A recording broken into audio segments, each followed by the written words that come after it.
Eso también es de allí, buen día. Y ella tiene un mate, ¿cuánto está? ¡Oh, qué chulo eso! ¿A cuánto va esto?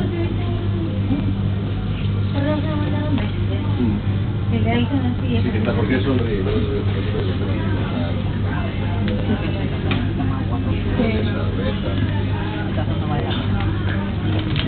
Ah, pero acá hay otro.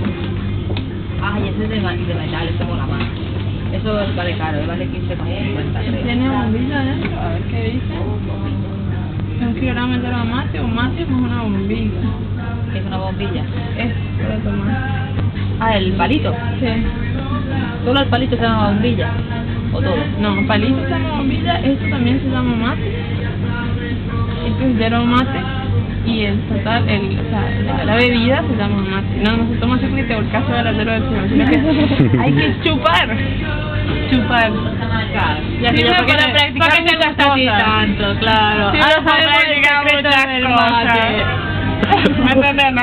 ¿Me entiendes, no? Bueno, tú se podía.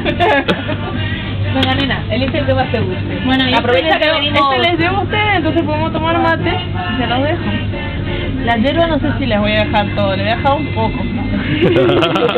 Para ser sincera. No, aprovecha que ahora estamos todos y podemos llevar varias bolsas si quieres.